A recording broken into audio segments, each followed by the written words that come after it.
Ho ho how near I ho ho ho oh Timor ho ho ho Timor ho ho how near I ho ho ho oh Timor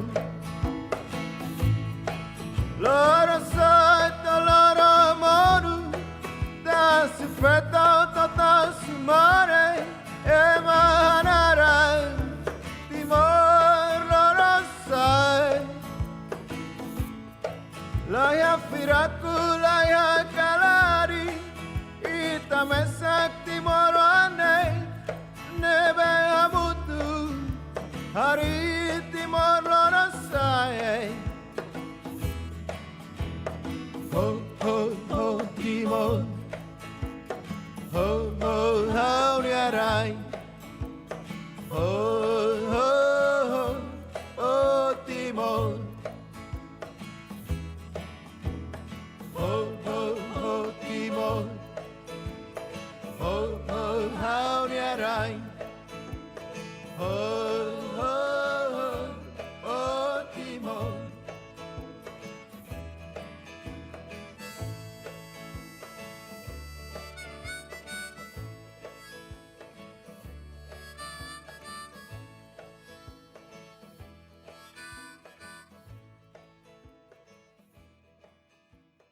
Welcome to Commons Conversations, a summer series of interviews with campaigners sharing their experiences and insights into activism, learning and movements, radical history, and more. The program is broadcast by Community Radio 3CR and produced by the Commons Social Change Library, a website containing over 1,500 resources for campaigners, which can be accessed for free at commonslibrary.org. My name is Aoife and I'm the Engagement Officer at the Commons Social Change Library. This episode was recorded during my recent visit to Dili, Timor Leste in August 2024, where I had the honour of speaking with Aoife, a human rights activist and member of the LGBTIQA+ community. In the interview, I refer to Aoife as Maun, which means brother in Teton, Timor-Leste's official language. When I say mana, I'm referring to sister, which is a term of endearment and respect in Timorese culture. In this conversation, we discuss Maun Aoife's important work at human rights organisation HAC, that involves interviewing survivors of mass killings during the Indonesian occupation. We also talk about the recent Pride Parade in Timor-Leste and both the progress of the Pride movement and ongoing challenges confronting the LGBTIQA+ community in Timor. We also discuss the power of solidarity across movements and Maun Aoife's contribution to the campaign to save Binybarra, also known as Lee Point, in Darwin. Stay tuned for an insightful discussion. Good afternoon, Eva. Thank you very much for having us. And welcome back to Timor-Leste. My name is Aoife and I'm currently working on writing project that involves collecting narratives from the survivors of the mass killing by the Indonesian Army Battalion 745. The massacre which took place on 5th of April 1980 in Kolu, in our village called Iraara. It's located behind a former military district command, Kodim, in Los Palos town. So this mass killing is just one of the many atrocities in Timor-Leste that haven't been documented since the country gained its independence. And as you can, like in CRVR report, you couldn't find this kind of massacre. So that's why I put my effort to document it, collecting all the narratives. And this assignment, which is requires significant effort and energy to gather all the testimony directly from those who involved in the tragic event. Yeah. Thank you, obrigada. So last week, Timor-Leste celebrated its annual Pride Parade. Aoife, can you speak a bit about your experiences of Pride over the years and how the movement has grown in Timor-Leste? I went to Indonesia in 2006 and I spent 8 years in Indonesia. And I came here in Timor in 2014. And then by the time because I went to Indonesia for study. I was studying sociology.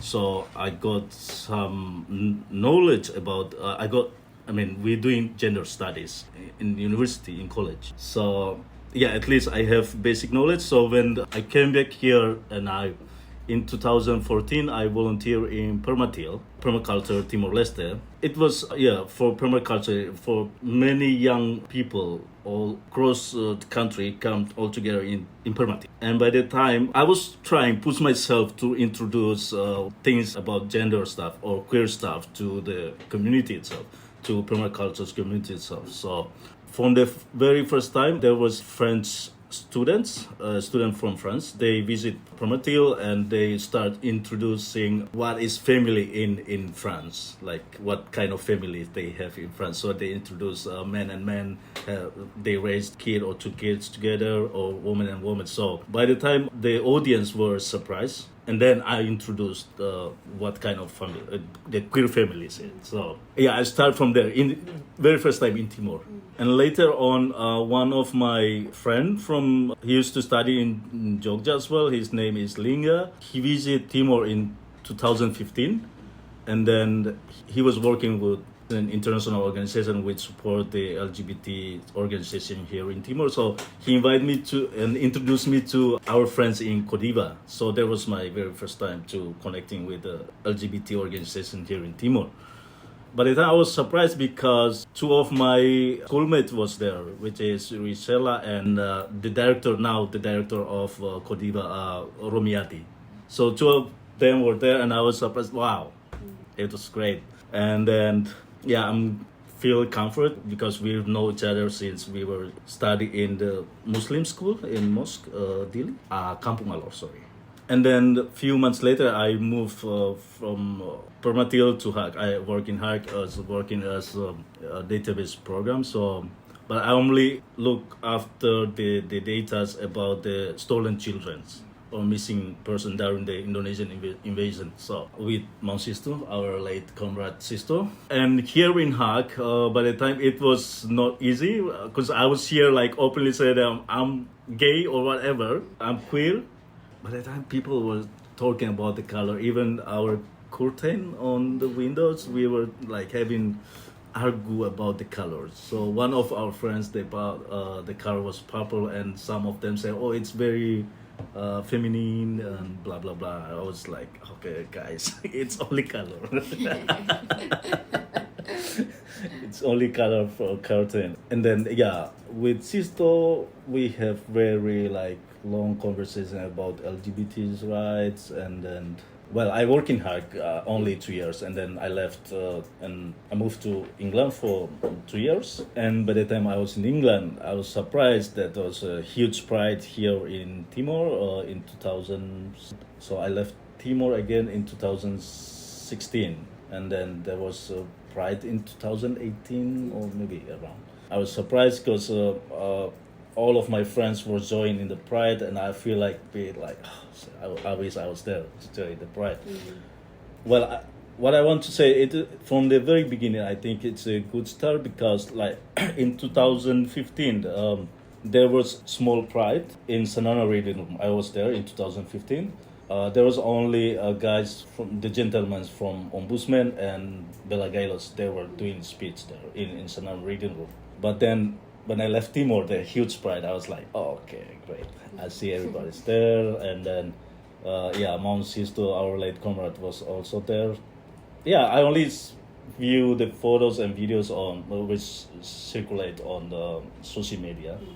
And, what I was make me really surprised, one of my younger siblings was also joined the pride, support for LGBT. Even I haven't told him about my sexual orientation, but he was also in pride, and I shared the pictures to my friends in Jogja, my comrades in Jogja, and said, she said, look, your brothers and your comrades celebrated while you're in England. It was funny and a bit emotional.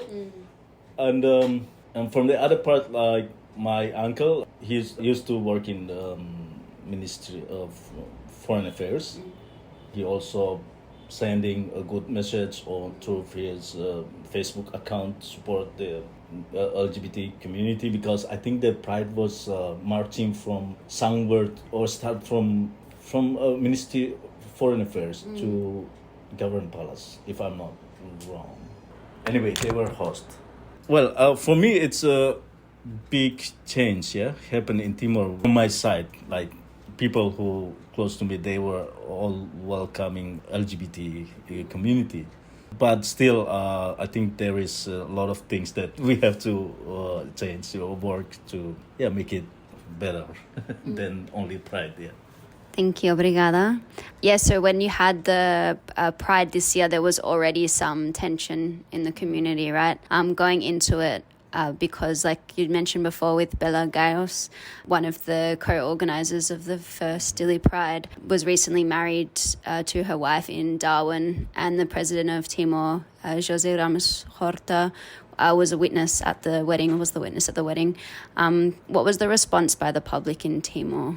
Okay, let's say that what Timorese people need to do today, we need to reflect what's the meaning of the independence itself, and let's reflect how we reclaim our independence from Indonesia. It is crucial to understand that this struggle for independence, it's not only heterosexual orientation, people with heterosexual orientation or who engage or fight for freedom, but it's involved non-binary or sexual orientation involved. Yeah, for example, Bella Galhos is the only one who openly say that she's lesbian. But I think there's many of them out there, they are not openly mention what sexual orientation they are. Because if we look back to in the mid of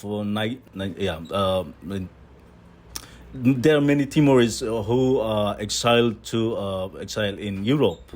They are looking for it. They are asylum seeker and exiled in Europe. By the time, most of them were supported by the queer movement in Europe. Like my uncles that I mentioned before earlier, they host where all queer people host them, providing place to stay there in Europe. It means that, as I mentioned before, a struggle for freedom, it's not only heterosexuals who fight for freedom. Let non-binary citizenship in Timor enjoy this freedom together as everyone else. Well, I mentioned the queer solidarity from Europe, like for example, like now here in Timor is we have our comrade Tom Hannan, Malay Mobere, yeah, that's how we call it here in Dili. He is the wavering queer activist from Ireland, who support Timor Leste for its independence, and yeah, until now she decides her living in Dili. I think that's the more prominent example for the queer solidarity for Timor Leste independence itself. Thank you, Mon. Yeah, I mean, it's very interesting points, I think, in two ways there as well, because I think in one way, when you're talking about liberation as well, you're also talking about like re-indigenization and bringing back, before Catholicism or before like Western religions were brought to places, there's many gender identities in many countries and sexualities that were openly, there was no problem prior to the introduction of, religions, generally speaking, in the world. And then the other thing that you're talking about there is solidarity. And like, I know similarly in Melbourne, the LGBTIQA plus community is always showing solidarity with every movement. It's a very strong community that knows the struggles and has continued to show up for other communities like Palestine at the moment. We're seeing big movements. So I'd like to ask, because this year's theme was solidarity for Pride, what does solidarity mean to you? For me, particularly the queer solidarity serves as a powerful tool of resistance against all form social injustice, like particularly human oppression. Participation in solidarity does not require any expertise in all areas of knowledge, because I can tell that out there some people feel like, oh, I'm not incapable to join that movement. I don't know anything. I think that's why people need to know, because in solidarity we need to like complete each other to against the injustice. We are not there to showing our knowledge or capability, that we are not there to show off. That's it. The sense of humanity, that I think the most important thing, that as human beings we have to protect that being in solidarity and devoid of all the selfishness and desire to monopolize or resource of this Mother Earth or the fruits of human labor. Because we know in the capitalism system, almost our mindset is being like, we want to have everything for ourselves.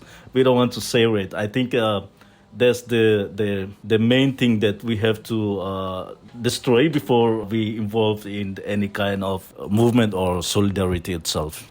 Obrigada. Yeah, I feel like you've all talked a bit now about both the international solidarity, but also solidarity the LGBTIQA plus community shows also with other, like the evictions that have been happening and other issues, both domestically and internationally. So then I guess I will ask as well, like, how do you think working in solidarity strengthens your movements? How, like, building capacity across movements actually makes your movements stronger? As I mentioned earlier, I'm currently engaged in a writing project that involves collecting narratives from the survivor. Well, the aim of this project is to raise awareness for the younger generation, urging them not to repeat this tragic events. However, the way of witnessing daily mass murders in Palestine has left me feeling powerless. Like, it's really hurt my feeling a lot. So I've been abandoned my project for like nearly 4 months because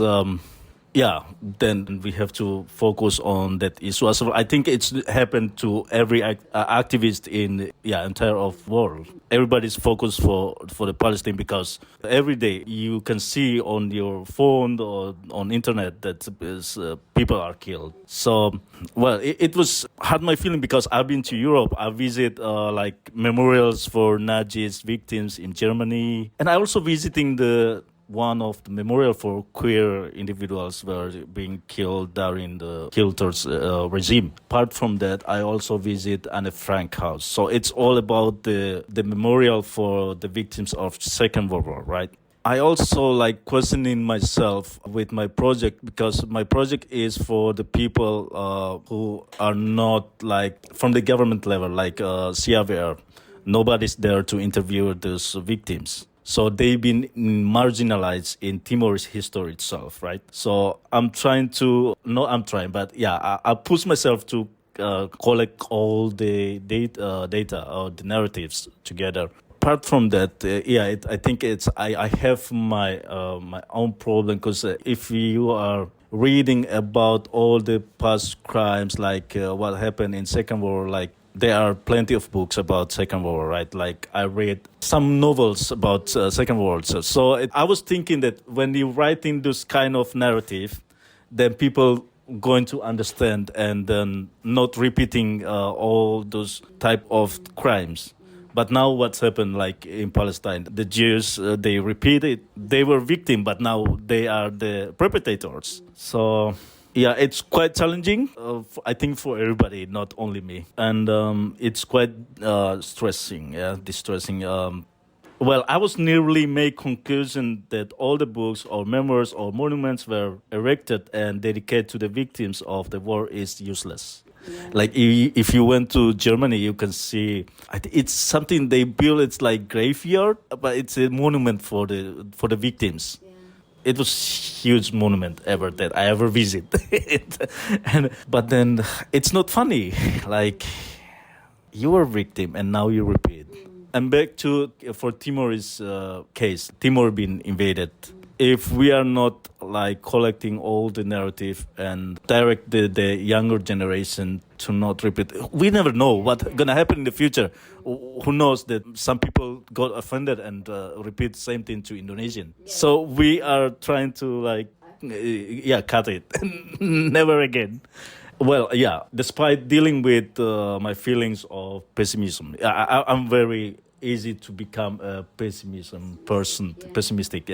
Apart from, I recognize the importance of sustaining hope and envisioning a world founded on justice of all its inhabitants.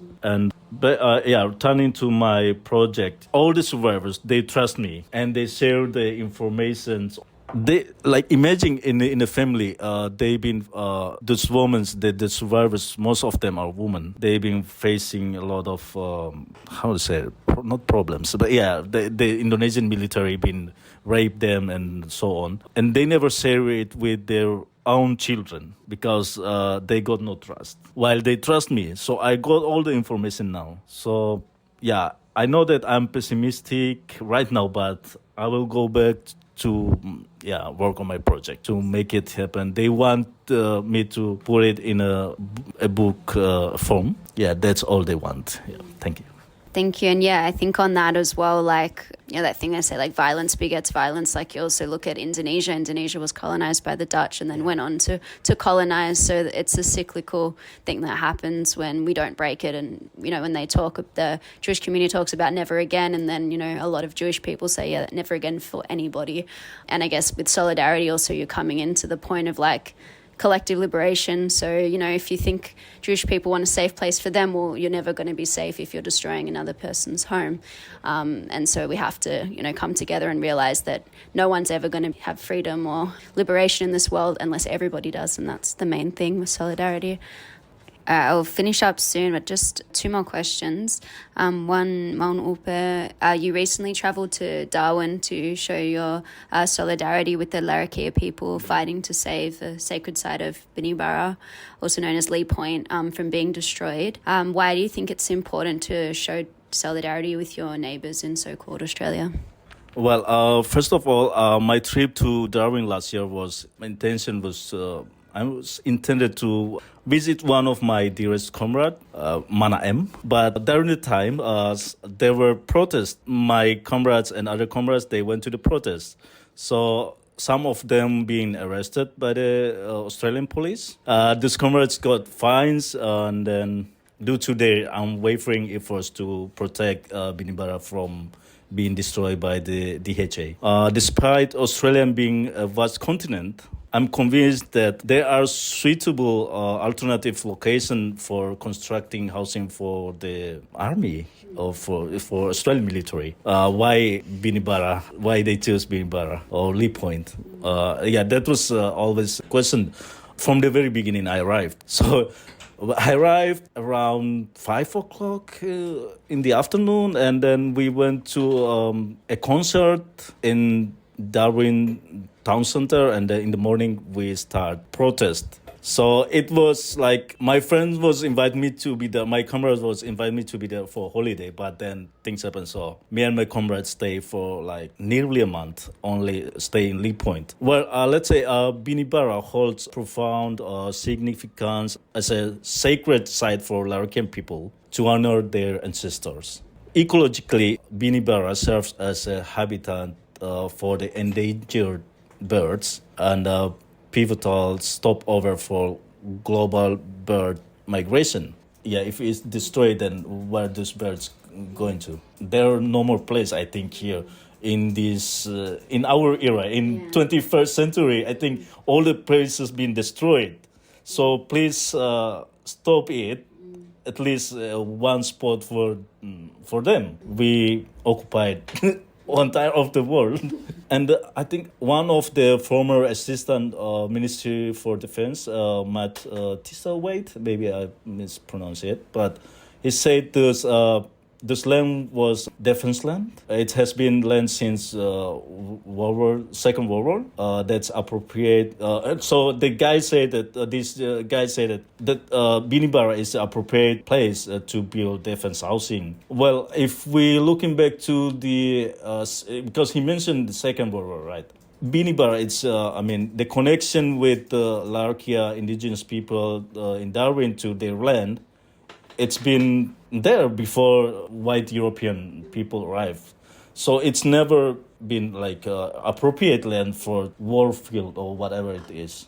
During the Second World War, Australia and Japan and Australian allies, they used Timor Leste as a battlefield. And many local peoples become victims of the war. They are innocent. They don't know anything about the Second World War. By the time the Japanese and the Australians start the war in Timor, they evacuate all the white European people from Timor to Darwin. only local people being left here.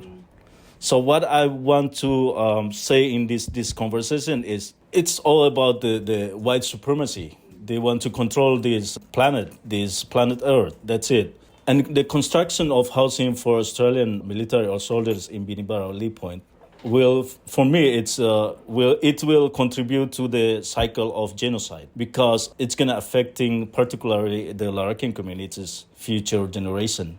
They're gonna lose their land, their ancestral land, and face the identity crisis. Cultural genocide. Cultural genocide. In Bahasa Indonesia, we say krisis identitas because they already lost their root. They're nothing to hold. Their connection to the land. Yeah, I think that's from why I have to be there, standing in on the street and say safely point. In Australia, it's ongoing colonialism. Most of our friends, they feel ashamed, and then that's why they joined the movement to like stop all those destruction. Because like what I can tell from the protest itself, most of the activists are European Australian, while the First Nation, they're doing the paperwork. They are not on the field. So it was really nice strategy that I ever experienced myself in Darwin, in Lee Point. And during the protest, most of the activists, they are from the queer movement. So it was really a really nice atmosphere, place to be hang out, having conversation, and then like people are free to, in solidarity, express themselves who they are. Not like in Timor or Indonesia, because that's why here in Timor, I think people in our in the queer community, so they have to realize that for this struggle, is the sexual orientation is not. It's just small part of things that we fought for, but there are many huge issues. So that we need to join to fight. Thank you. Thank you so much. And I think for anyone listening after they've listened to the podcast, look up more and find out more information. Like Aoife mentioned about World War II, because the Timorese people fought for alongside the Australians for no need of their own, but did so much for the Australian people. And I think on that note, I'd really like to leave it with just asking you how people listening can support activists in Timor Leste. Mom? For the question, maybe I have to go back for the previous question about the ongoing challenge that we face here in Timor. Like I would like to give you one of the example, the recent one. The current challenge we face is the predominance of numerous cases of violence against LGBTIQA plus community. But sadly, those violence goes unaddressed in the legal sphere, leading the perpetrators to believe that they have rights, or even they have it's their duty to engage in such bullying and killing. Like, for example, for this issue that captured attention of human rights and justice as activists here in Timor, there was a tragic case of a young man named Aldo. On social media, it's mentioned that the young man, Aldo, committed suicide. But last year he met the president, Ramos Horta. He mentioned all the kind of discrimination that he faced in his family. His family against him being gender expression is not normal as what heterosexual, what heteronormative want to be. So that kind of discrimination that he faced from his family, well, it's all well documented on Diligent website. Maybe it's in Portuguese, so I think it's easy to access. So from my point of view, I want, if there's any comrades or solidarity from abroad who want to support Timor Leste, like queer movement, please support Codiva, because I think Codiva is more inclusive, because they have gay, bisexual, and trans women and trans men. So everybody's there, not other organizations that they are only focused on certain gender expression or gender orientation, sexual orientation. And the important think is like support Kodiva not only offering knowledge about the SOGI's what is sexual orientation, gender identity or expression or sex characteristic, but support Kodiva in providing like advocacy training in the legal domain. So queer community here in Timor, they're vulnerable. Some of them are like, most of us not access a higher level of education. So we don't know how to defend ourselves because let's say Timor Leste is a democratic country, so everybody is same under law. So at least providing like basic knowledge about the laws, they can use it's a tool to defend themselves. And I think if there is any support from a board, maybe can contact with the Jews, so Jews can, because from what I see, it's only Jews, the organization, what is Jews? It's the lawyers, they are lawyers who are sensible about the LGBT issues. So I think they are the better one to providing those kind of training for the legal support. Thank you very much. Obrigada. Obrigada, Barak. Thank you so much. Thank you. Thank you for listening to my conversation with Maun Upe, whose work as a human rights activist and advocate for the LGBTIQA+ community in Timor-Leste sheds light on both the challenges and the victories in the fight for equality and justice. You're listening to Commons Conversations. My name is Aoife and I'm the Engagement Coordinator at the Commons Social Change Library. Next up, we turn to another inspiring activist from Timor-Leste, Bella Galhos. Bella's story is one of extraordinary resilience and courage, shaped by her experiences as a freedom fighter and her ongoing commitment to creating a better future for her country. Bella was born in Timor-Leste in 1972. After Indonesia invaded Timor-Leste in 1975, some of her brothers were killed and her father was detained by the military. Bella herself was sold for a mere $5 to the Indonesian military and was later forcefully injected with a contraceptive drug, leaving her unable to bear children. At the age of 16, Bella joined the resistance and spent her adolescence fighting for her country's liberation. During this conversation, Bella and I discuss a range of important topics, starting with motherhood and its significance. We also address the issues of family violence and its impact on individuals and communities. We explore LGBTIQA+ rights and women's rights in Timor-Leste, reflecting on the progress and ongoing challenges within the Pride movement, and emphasizing the importance of visibility. We talk about what it means to be a change maker and the significance of setting an example to inspire future generations. We also delve into the value of solidarity and the crucial role of using privilege to support marginalized communities. Bella shares insights on the importance of lived experience and how her involvement in the independent struggle shaped her activism.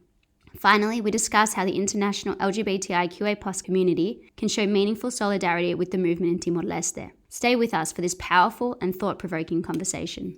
I'm here in Dili, Timor-Leste with Bella Galhos, who is a Timor-Leste independent, queer, human rights and environmental activist. And your current role is? Right now I'm working as one of the president's advisor, focus on the women economic empowerment as well as coordinating the president's kitchen for the poor.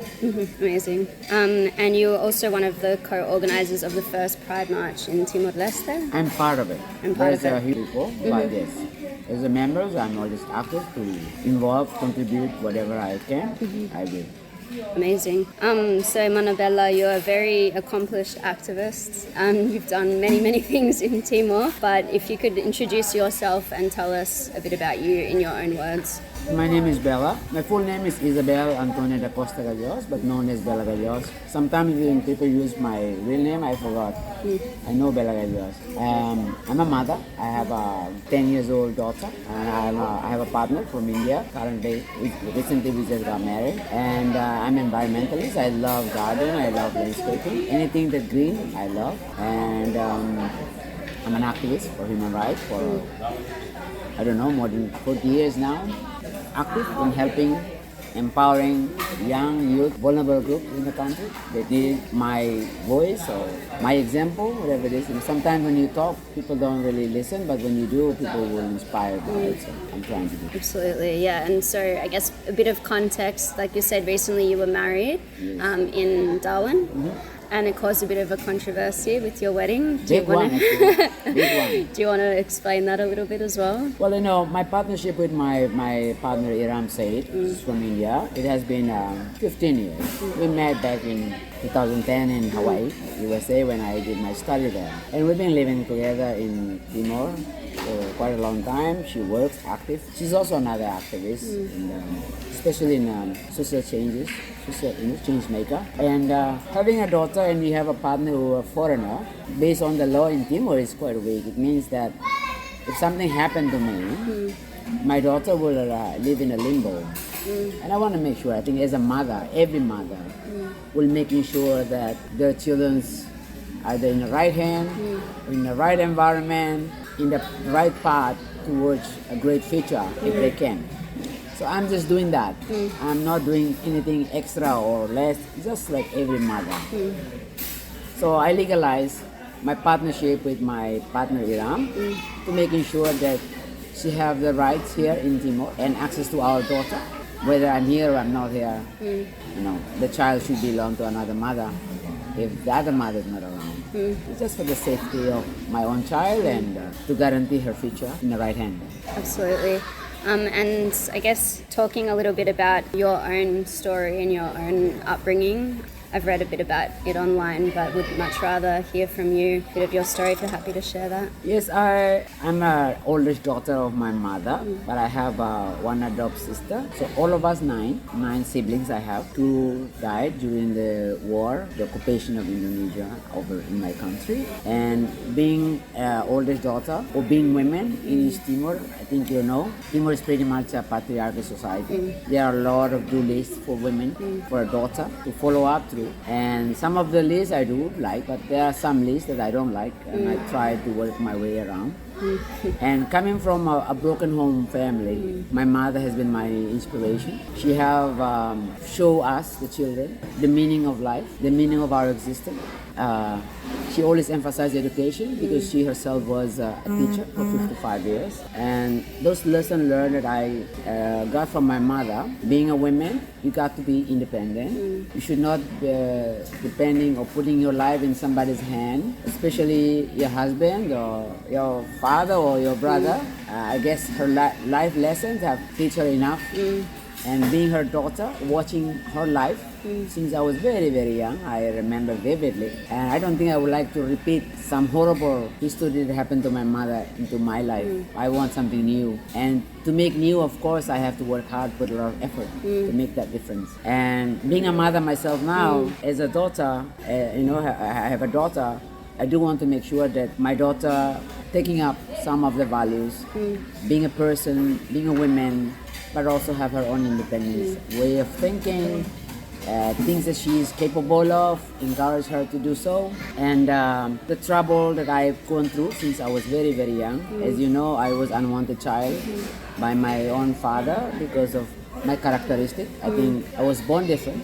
I am a woman, but with muscular characteristics, which is, of course, based on the country's perspective of women, I am definitely out of the line, and that's a lot of pressure, for me to deny who I am, acting to be, being conformities, being like everybody else. I just refuse to be being like everybody else. I want to be me only. And those troubles I have to face: domestic violence, physical violence, emotional violence, so many things. I learn and I strengthen myself. I myself refuse to practice those things that I have been through. I think there is always another way of how to dealing with issues, problems, and how to deal with people. For me, the main point is you cannot bring in your perspective by using force or any forms of violence to making sure people obey or follow what your perspectives are. Everybody have a mission, born with their missions. While they're around, they do what they're capable of or being gifted to them. When it's done, it's done. I think I'm just like my mother. I want to leave a good legacy of being a change maker. Absolutely. And I have been a solid voice of vulnerable groups, women who are suffering from domestic violence in their home, youth who are unemployed, who struggle to find their grounds or their path towards their better future in the country. The vulnerable group as people with disabilities who are being seen as the PD group. Meanwhile, the organization, the LGBT are being seen as a disgusting group. So I'm in between those groups that needed to be strengthened because by strengthening them, I strengthen myself. And also at the same time, I cure myself. Absolutely, yeah, and I think it's really important as well speaking with you, Hannan, because I think particularly in Australia, and we hear a lot of the independence activists, like in a patriarchal society or anywhere in history, you always hear about the men in the movement. So it's so important to highlight the women that have been involved and the queer people who've been involved with the struggle for independence in Timor Leste and continue to fight for a better future for everybody. And I think especially like you're saying, being an activist, it's not for yourself, it's for future generations, and you have to think about change beyond your lifetime as well, and like what we can create for the young people and the future we can help to create for them. It's hopefully a better future. Yeah, so I think one of the things I really wanted to talk to you about as somebody who is part of organising the first Dili Pride, who has been one of the first openly proud queer people in Timor, how you think the movement has developed over the years and how you've seen it change. As far as the movements and the progress, it is happening. It's taking place. But of course, whatever each and all victories we have accomplished, the more you identify that there are much more to be done, much more to do. And yes, things happen, change, progressing, but there's a lot still to be done. What needs to be done here is the existence of the queer communities in Timor. It has to be started from home. The process of acceptance, or here in Timor we call simumalu, for me it has to be started from home. When your family, your immediate blood family related to you, accepted you, it's make things easier. And also for a big picture, it's a safe for a person who with identity as LGBT in the country. What I see is that a lot of young LGBT who are not being accepted in their family, they're facing more risk and high consequences of losing life, losing opportunity or resources either in their town where they live, the community where they live, and their country as a whole. The rejection, disowning, violence against them, violence coming in many forms. Can be physical, can be sexual violence, or prohibited them from resources and opportunity. Start from family. There are family who believe that LGBT community then worthless.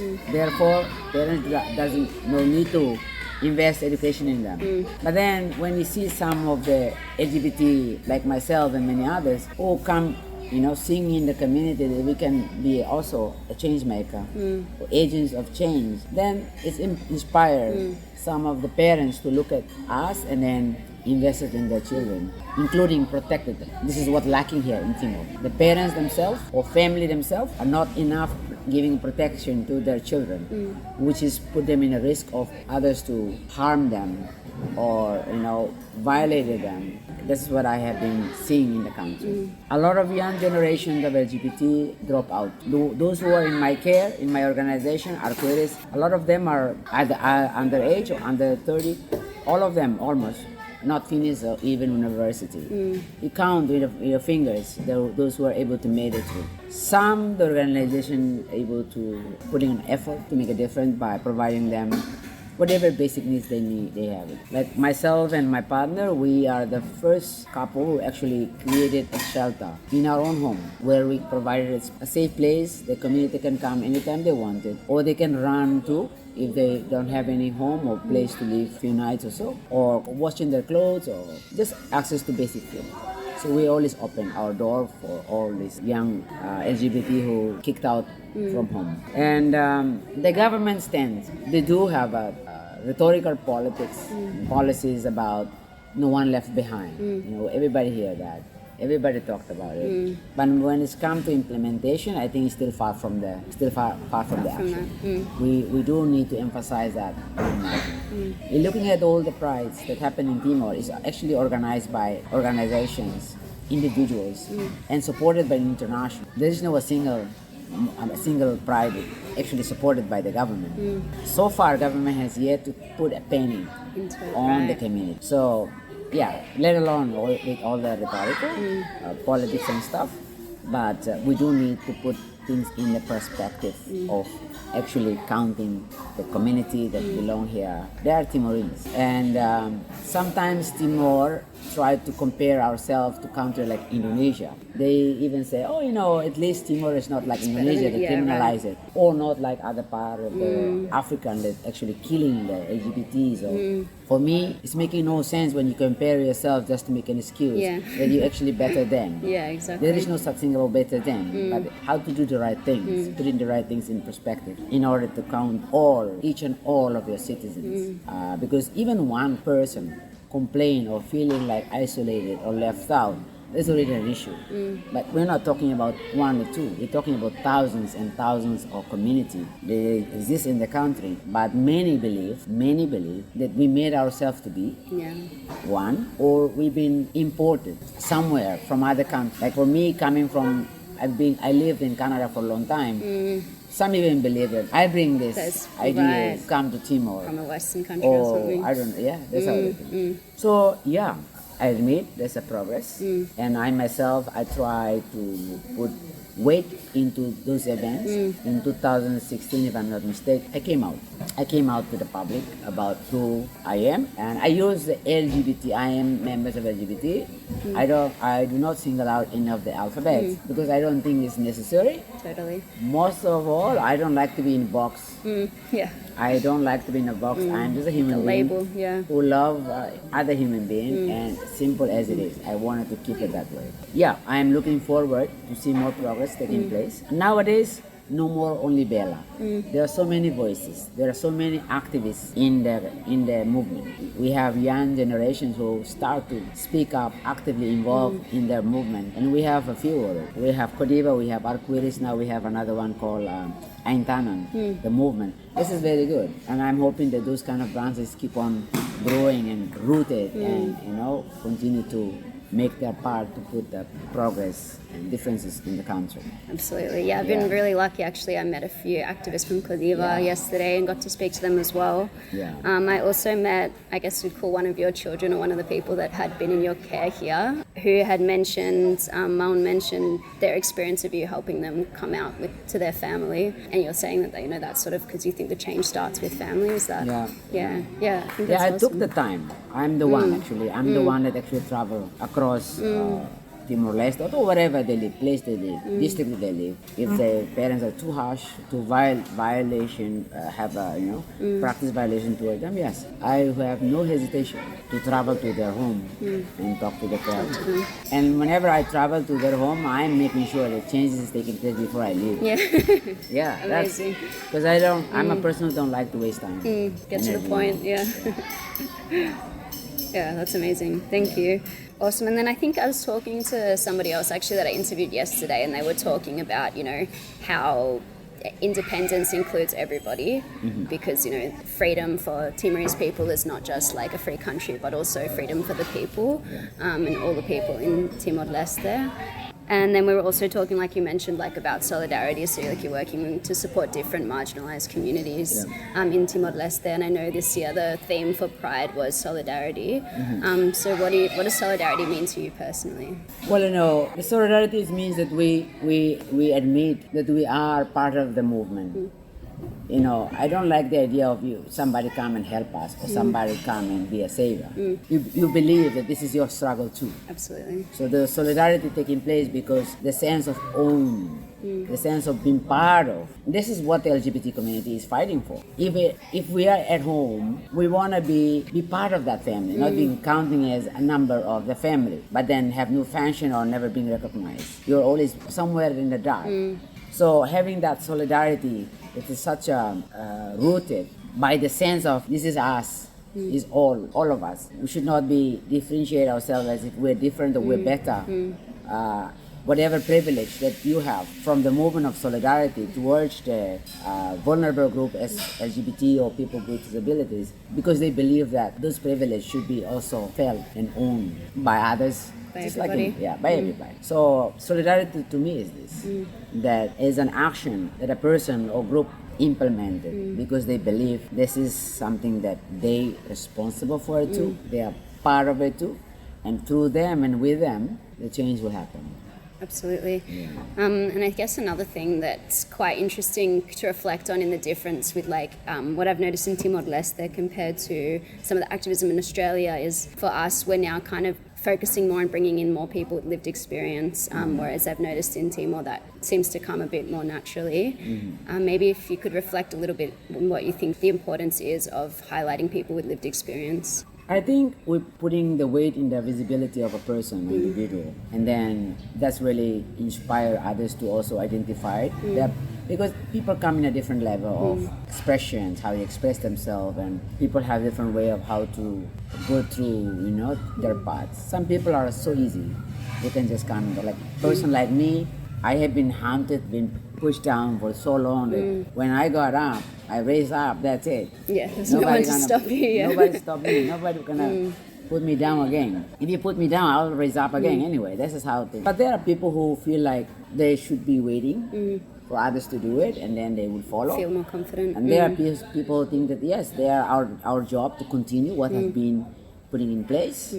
So it's a group of people with different, but I think putting the visibilities of a person, their experience into perspective and being seen and then appreciated and recognized by the other or the rest is very important. Absolutely. Because like I said, not everybody can express. Not everybody can actually come out of their skin or their cocoon to actually be, this is who I am. But by the work, it will create a lot of inspiration and recognition. And more so if they see the progress. The actual change. In the beginning, of course, like if I'm looking at my life in the beginning, my family will be, try hard for me not to come out and stuff like that. And then they also have no idea of what it is. So lack of information is so rooted in the country. People just go through their feelings or guessing and they believe so. And to have that, bringing in science, information, and all the studies, it's taking sometimes, but there are people who start, especially the young generation. So yes, it is very important for people to get into themselves, when they're looking at themselves and say, I'm worth it. This is who I am, this is my life, and I have a mission while I'm here in this world. And when I'm done, leave something to be, remember. Absolutely. Yeah, it's like, I think everybody should be given the chance to leave their legacy. It's very important. Yeah. Absolutely. And how do you feel your experience as an independent activist has impacted your experience now as an activist? Like, how do you think that shaped you as a change maker? Well, first, I think I have a lot of progress inside me. I've seen a lot change in me, how I see people, how I see the world, how I do things. Coming from a very broken home, you don't have much of a example to look up. You only have a few. Like me, I'm looking at my mother only, and then try to grasp her way of living, how she survived. But thanks to God, I was exposed to the world. I was left Timor and being in Canada and exposed to meeting so many people, barriers of life and experiences. It's really enhanced me as a person, and then making me, it's like you make a frame for you. What it is that you want in life. Of course, I see a lot of problems. Like I was a person who I can articulate in things, but not enough information. So I learn, I study, I read. This is not a culture of this country. Timor, reading is not a culture. People is just telling stories, like verbal. Yeah. So getting into reading, getting to know things before you speak. For me, when I don't know things, I rather not say a thing, because why would I say something that I don't even know? And I rather preserve if I'm not have enough information. Preserve, observing, and then expand as if I go and I can speak. And there's a lot of people coming out after my breakthrough, especially in 2017, when I brought up the issue of me being discriminated as an LGBT who's supposed to had a chance to be members of government. I was dismissed because of my sexual orientation. When I went crazy about it, single-handed. None of the organization of women's or actually stood up by me. None. I did it myself, single-handed, and I make a huge impact. And that's the moment that I see a lot of young people coming out, and more people every day. My house crowded. With the presence of young LGBT who felt that finally we have a voice, who can actually putting a lot of weight into their movement. yeah, so I become the somehow icon in a way, but I'm not a person who have a big head and big nose. I take it more as a responsibility. Totally. Because I do have a privilege. I was a veteran. I fight for independence in Timor Leste, and for that be respected. What I have contributed to the country, so for me, is a privilege. So use that privilege to expand the things that need to be expanded, to put weight in things that people don't see, visualize things that people don't see. So yes, today a lot of young people coming out, they speak, they walking in the street, you can see they're not hesitant very much anymore. Some still, but it's not like if you compare 10, 15 years ago, no, you hardly see, especially the LGBT, the lesbian community, lesbian, trans men, you don't see much. But today, boom, they are everywhere. For trans women and gay guys are quite visible, but they don't talk about it. This is there. But the lesbians, trans men, today, they're coming up. They're coming out and they be themselves. And some of them are clearly open with their partners and start to, living, even they still hide, but they're already living with their partners. Yeah. It's awesome. Yeah.